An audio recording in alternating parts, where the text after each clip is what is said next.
And if the only thing you talk about each and every day as the owner or as the leader is making money, gross profit, revenue, EBITDA, compensation, you may keep a couple people's attention most of the time, but at some point in time, they're going to start tapping out because of the simple fact of like, we are more than just profit machines as human beings. We like a sense of purpose. We like a sense of meaning about the work that we do. And it doesn't matter what industry you're in, there is a sense of meaning that is there, that can be established, that people can say, I was a part of that. I was a part of moving humanity forward in a positive way. Or even, it ain't even got to be as big as humanity. It could be, I was a part of moving my town, my small town, forward in a positive way. We made a dent in our small town. We made a dent in our community. We made a dent in this way. That purpose, people get pumped up, right? I'm getting pumped up right now. I don't even know what the purpose is. This is The Leader You're Becoming, a show where we talk about leadership, stewardship, and building the type of business people actually want to work for. I'm Coach T. Let's get into it.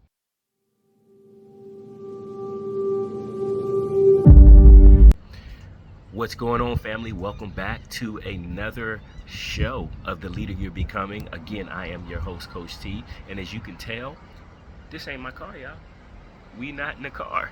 We're not in the car today. I'm actually on vacation in Ocean City. And so just enjoying some time just to relax, get my mind together, think about how we want to tackle the rest of this year. And so I'm super excited. If this is your first time, welcome in. If this is your next time to The Leader You're Becoming, welcome back. This is where we have some real conversations, y'all. Real conversations based on nearly 20 years of leadership experience that I've had. I'm not saying I know it all. I know a few things, but I'm just, this show is just dedicated to just sharing those thoughts and those ideas, paying it forward, as they would say, and just trying to help another leader out that might be struggling with some bottlenecks in their business, whether this is their first time being a leader or they've been, 20, 30 years in leadership like myself. And so let's get rocking and rolling here, because I actually want to bring up a topic that we talk about sometimes, at least in our circles, right? We talk about longevity on a job. And I know we talk about it in the business, and as something recently just happened that came up during just like a meeting where I was there with our install team, one of our install teams, and somebody asked me a question. And they said, don't you want to create a company that people want to work in forever? And I thought about this for a little bit, right? Now, the natural, maybe social media answer is like, of course you want to create a company. And I really thought about it. And the way my brain works is I'm thinking about all the possibilities and probabilities of something, right? I'm looking at data. And I said to him honestly, I said, I don't know if that's the right thing to create. Now, what do I mean by that, right? It's so controversial. Like, what are you talking about? You want people to work there forever, right? The cost of recruiting and rehiring people, et cetera, et cetera. And I said, and the room kind of just like was shocked, right? The fearless leader is like, no, I'm not trying to create something where somebody's always here forever. And I thought about that. And I said to him, well, let me ask you a question. I said, how many people have been working here for, 10 years, 20 years, 30 years, 40 years? It was like one person, 40 years, technically two. And one of those two people is the owner, the original owner and creator of the business.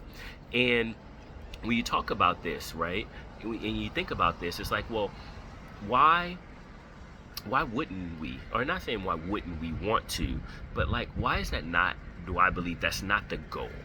And the reason for this is I truly believe that people should come to work each and every day because they love to come to work each and every day, right? And I believe that when they come to work every single day, that it is our job to help them become better, right? Better sometimes than they believe possible, what they believe was possible for them. And for sure, if they did believe it, we're a part of bringing those things about, bringing out those talents and those skills and that confidence and that, obviously, that motivation, intrinsic motivation, which we'll talk about a little bit later.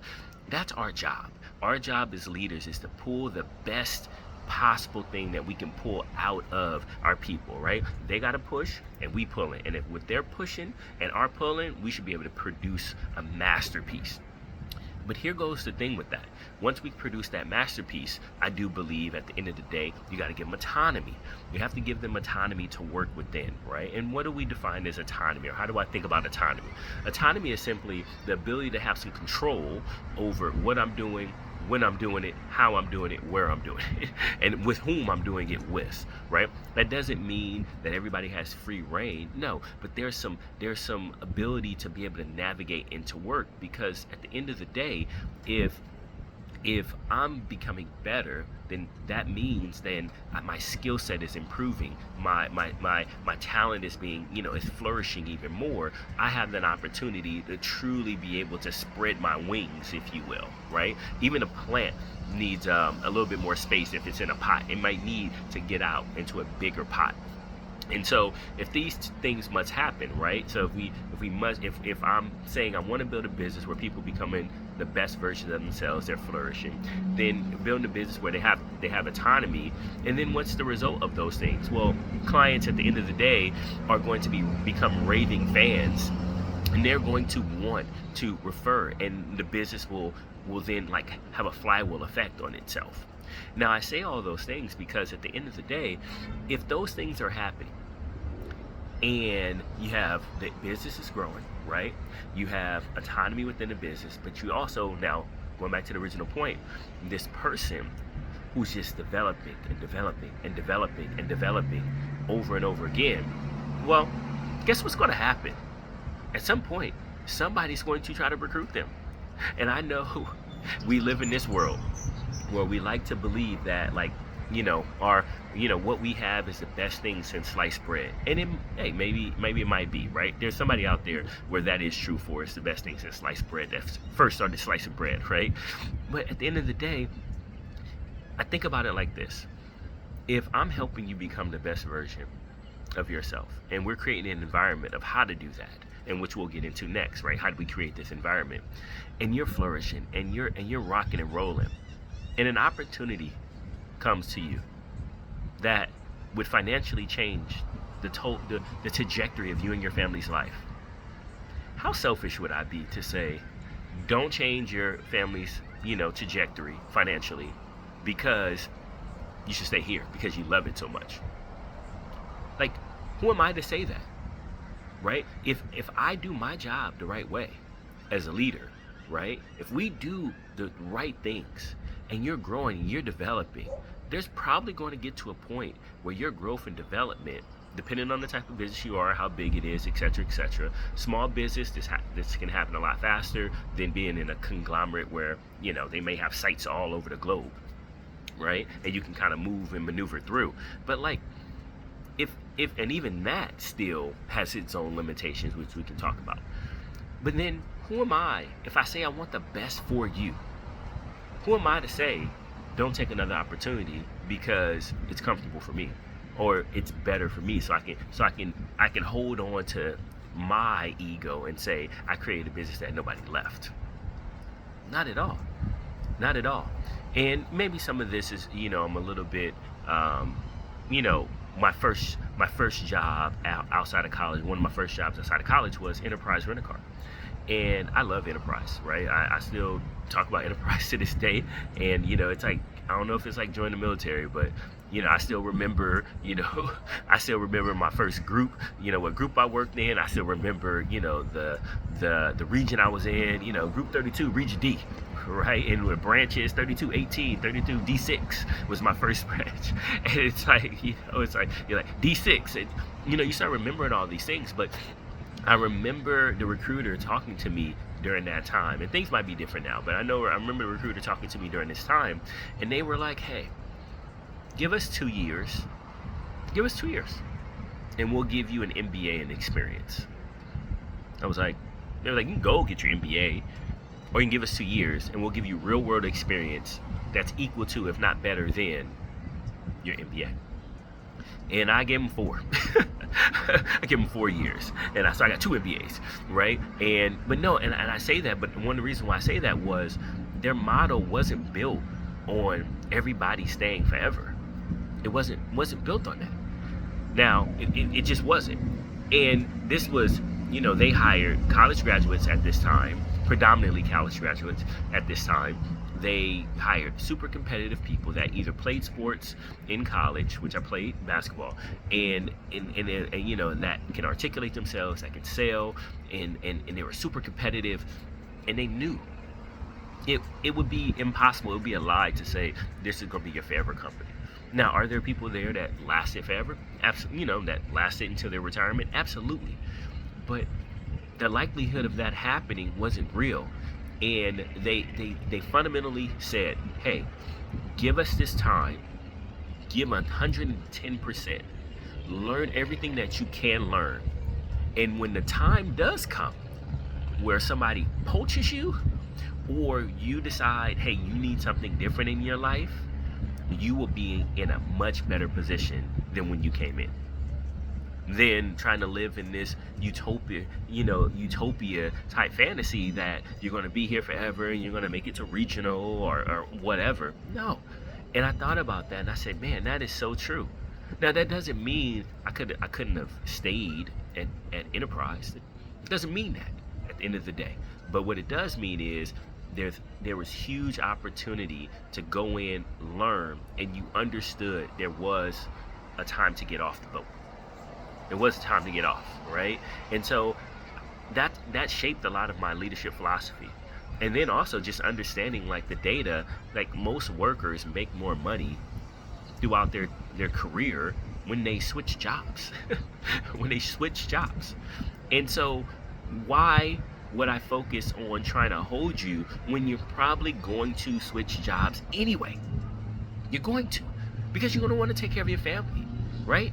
If there's going to be opportunities outside of just money where you may want to evolve your skill set, and I may not be able to have a position just yet that you can promote into because somebody else is in that role doing a good job, right? Think about if we're in the NFL, right? And I'm a great quarterback, and or college would be a better example, right? There's these great quarterbacks in college. Sometimes you gotta wait.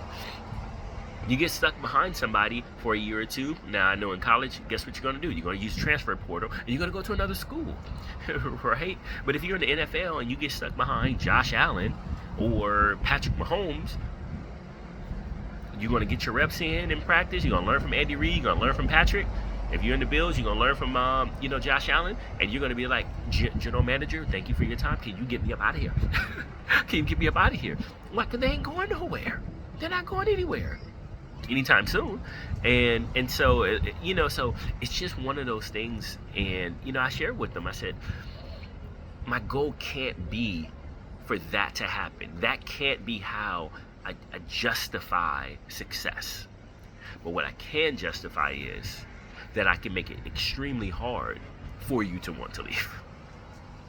I can create an environment, I can be a part of that, where when you do get that offer for 5, 10, 20% more, there's a hesitation. But if you're doing things the way that you're doing them and you're growing, take the opportunity most of the time, or whatever, it's based on you at that point in time. Take the opportunity as you need for you and your family to grow. And so that, we had this, real good conversation about it. It was very honest and it was very candid, because then you get into the economics of it. It's like if inflation is going at 3%, and let's say right now the business can sustain 5%, right? We're really only netting out a 2% increase on a yearly basis at that point in time. Where if it's the market says, hey, you can make 8 to 10% more, or maybe 7 to 10% more based on some of the data right now through 2026. Now, I'm not advocating job hopping, but I am saying that I understand. And from the question, what is my goal as a leader in the type of environment that I create?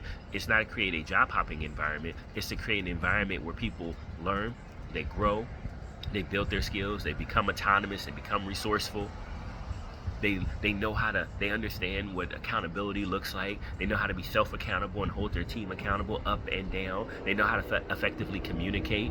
They know how to persuasively communicate when necessary. if I can get everybody doing that anyway, they're more valuable to the marketplace. Somebody's going to want them at the end of the day. Somebody's going to want them, especially if they can articulate that, right, when the time comes. And if it helps them make more money and provide more for their family or themselves if they don't even have any kids, and put them in a better position where they can live a life that have more optionality because they have resources, why wouldn't I want to do that? And the bigger question is, why would I act like that's not a reality and a possibility? That's the key. Why would I act like that, right? Why would I act like that? Why would I define my end goal of success something contrary to what's in the best interest of the person? So neither here nor there anymore with that. And so the question becomes, and I think about, I was just thinking about the faces in the room, and then as we're talking about it and I'm sharing these ideas, they're just kind of like, yeah, that's true, right? Because I said to him anywhere, I said, if somebody came in here right now and offered you $100,000 more, no matter how much you like it, and you get to work the same hours, let's say somewhat doing the same job, what you gonna do? And literally every single person, including my managers in the room, we're like, I'm out. I was like, exactly, that's my point, exactly. So so there goes that. So now, how do you create the environment though, right? How do you create the environment where this even becomes a possibility for your people? And that is what I think is most important, right? So if it's not to have them stay forever, unless they choose to, right? Unless you just make it so great and you're able to keep up financially with what they need and their family needs, and those things align, you want to be able to have it where that's an option. But also, what do you do to help them continue to grow and develop these skills? And I really lean into, some work of Daniel Pink and Marcus Buckingham. And I've mentioned both of them before on the show. And Daniel Pink has three main points that really build intrinsic motivation, and Marcus Buckingham has a piece that I believe complements them both. And this is really my thesis, my framework today. As of 2026, this is where I'm at. Number one is people have to have a space where they can master their skill set. If they are mastering their skills, this is one of the core foundations of having an environment that people intrinsically are motivated to stay in. If people are not able to actually get better at what they do, said more simply, you're going to lose them at some point in time. No matter how much sometimes you pay them, no matter how flexible the work experience is, where they can be work from home and they can do mixed work or whatnot, right? Where they can do work from home and work in the office or whatnot. Hybrid work. Sorry, I'm trying to get that. I prefer office though. I'm just that's for me. I'm like, what's the other thing called? Hybrid work. It doesn't matter if they love their team and all that kind of stuff. I mean, it matters, but if they cannot get better at some point in time, especially high performing type people, which is the type of people you want in your business, they are going to tap out. Number two, they gotta have autonomy. Now I know this is very hard, especially for small businesses, a small to mid-sized business, because they're still growing, they're still kind of working through, and sometimes the owner is really still involved, or key people or the owner's family is really involved, and there's a sense of control that they feel like they need to have. And that if you do not give people autonomy, then they are going to tap out on you. People do not like being micromanaged, and I will stand on this hill, and I will die on this hill because now this is where it's not a Bible study, but I will bring in the Bible, and I like to go to Genesis. God created Adam and Eve, and he gave them autonomy to make decisions about how they were going to live their life. Now, if there was any time where God could have intervened and could have said, no, don't do that, don't talk to the serpent. If there was any time he could have done that, I mean, ideally he would have done that for all of our sake, for everything we're going through. That was the time. And he gave them the autonomy. He gave them instruction, right? He gave them clarity on what he was looking for. He was very clear. There was no ambiguity around it. He gave them togetherness. He gave them a team. He gave them resources, was the earth. He gave them work to do to cultivate that earth so they were able to master their skill set. He gave them the environment. And he still gave them the autonomy to live in that environment, even though it would mess up that environment. So if God gives us autonomy, then once the environment is set the right way as a leader, right?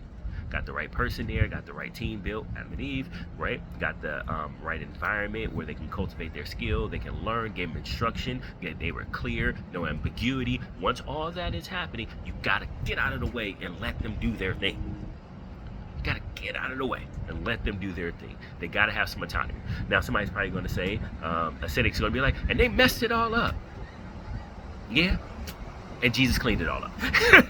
Again, this ain't a Bible study, but I'm just saying, right? Like, I'm saying that a little tongue-in-cheek here, but the simple fact is, like, hey, there was nothing that Adam and Eve did that the owner of everything couldn't figure out, couldn't resolve, couldn't get right back in order. Is that his desire? Was that his desired will? No. But he was able to get that clean back up and sort it back out. There was nothing we can do. Same thing with our people. If they're out there doing their thing and they make a mistake as an owner, right? Guardrails. We're not going to allow something to happen that we can't get back in order. And there were some limitations, right? Like the angel started blocking the garden. No more. You can't come in here anymore, right? So there may be some things where you're going to be like, you lost the right to that level of resource for the moment in time. That's okay as well, right? Again, using the Bible here as a reference point, as a good reference point, right? This is something there are some things you can say no, but then there's still autonomy to be able to navigate through. And it's us as leaders to understand what those look like. But that level of autonomy is necessary to even be able to master that skill and develop in the first place. So number 2, autonomy, right? Like again, it's not a Bible study, but we have to go there today, right? I'm feeling led in the spirit. Number 3, they got to have a place where it's a sense of purpose. They got to feel like what they're doing is more important than just making profit, making, EBITDA, making, different things. They got to make sure it is something where it is bigger than them. People are pulled by causes that are bigger than them, where they can feel like they're a part of something that is special. And if the only thing you talk about each and every day as the owner or as the leader is making money, gross profit, revenue, EBITDA, compensation, you may keep a couple people's attention most of the time, but at some point in time, they're going to start tapping out because of the simple fact of like, we are more than just profit machines as human beings. We like a sense of purpose. We like a sense of meaning about the work that we do. And it doesn't matter what industry you're in, there is a sense of meaning that is there that can be established, that people can say, I was a part of that. I was a part of moving humanity forward in a positive way. Or even, it ain't even got to be as big as humanity. It could be, I was a part of moving my town, my small town, forward in a positive way. We made a dent in our small town. We made a dent in our community. We made a dent in this way. That purpose, people get pumped up, right? I'm getting pumped up right now, and I don't even know what the purpose is. I'm totally joking. We like to have fun here. If this is your first time, we love to have some fun here, right? And so they got to have that sense of purpose, right? So they got to have the mastery, the ability to be able to create that skill. They got to develop that skill. They got to have the autonomy to be able to like maneuver, with it and have some control over what they're doing each and every day, with whom they're doing it and how they're doing it. They got to be a part of something that's bigger than themselves, that sense of purpose. And then the last point here is some of the Marcus Buckingham's work that I like to add in here, which is they have to have a sense of belonging. And when I say belonging, I like how he sums it up in a couple of different ways, but this one resonates the most with me. People have to believe, not know, they have to believe that their team, that their immediate team that they work with has their back. They gotta have that. They gotta know that no matter what we do, no matter what we go through, these guys and gals, they got my back. And if people have that sense of belonging, then I'm gonna go out here with this skill. I'm gonna try some things, but they got my back. If I mess up, they're gonna pick me up. If I mess up, they're gonna hold me accountable. If I win, they're not gonna be jealous and backbiting. They're going to celebrate me. They're gonna promote me. They're not gonna say nothing in a room without me there that they wouldn't say to my face. Even if it's positive and or negative, doesn't really matter. They got my back. I can trust them. And if that happens, if you got that level of belonging, man, now we start talking about, what Daniel Pink talks about, which is intrinsic versus external motivation versus intrinsic motivation. External is, hey, here goes another carrot. Here goes more money, right? This is what most businesses do. More money. Come on over here. Got a little bit more money for you. Oh, got this promotion. Yeah, I know you want it. If you do this, you get this promotion. Maybe, right? No promises. Fingers crossed behind the back. That's how it feels. Right? I've been through this a lot in my career, right? It's like somebody's like toying with you. That's external motivation. Intrinsic is, I want to do this. I'm motivated to do my best work. I'm motivated to show up for my team. I don't get out of my way. Give me my resources and get out of my way. I am about to go produce the best work possible. And I believe that fundamentally, that's how humans are built. I know social media tells us one thing. I know that. But I fundamentally, in my heart of hearts, do not believe that God created these unique beings called humans, and we're lazy. I know our brain is wired to protect us. I get it. I get all that. I know our brain, sometimes is and they tell us like, we're wired for comfort, but fundamentally, I also don't believe that we're led by our brains and our emotions and our just human desires based on like our cultural environment. I believe that we are led by our spirit. And it's when we tap into that, right? Not a Bible study, but here we go, right? And when we tap into that, that is the moment. When we scratch that, and this is like not religious or whatever, something awakens in us. It rises up in us. Sociologists might say it's intrinsic motivation. I don't know. Maybe, okay, let's put that word on it for right now. But there's something that rises up in us that says we're about to go do something that maybe it's never been done before or never been done this way. Or maybe it has and I'm about to go match it. But we're about to go make a difference on this planet. I don't need anybody to say anything to me, but something has lit inside of me. There's a fire that is there inside of me that I have to let this thing out, and I am going to do it, and there's not going to be any ego around it, or at least very little, right? I'm going to work with my team, and I'm going to lift other people up along the way, and I'm going to hold people accountable, and I'm going to be accepting of that. Why? Because there's something intrinsic inside of me that is pulling me, and I believe as good leaders, it is our responsibility to pull that out. To engage that. To activate that, better word. It is our job. And we do that by creating an environment where people can master their skills. Where people have a sense of autonomy. Not a sense, they have autonomy. Where people have a level of belonging that they know their teammates got their back. They're not going to chop them down and backstab them as soon as an opportunity comes for them to get promoted, if you will, or have something better, and that they work in a sense of purpose.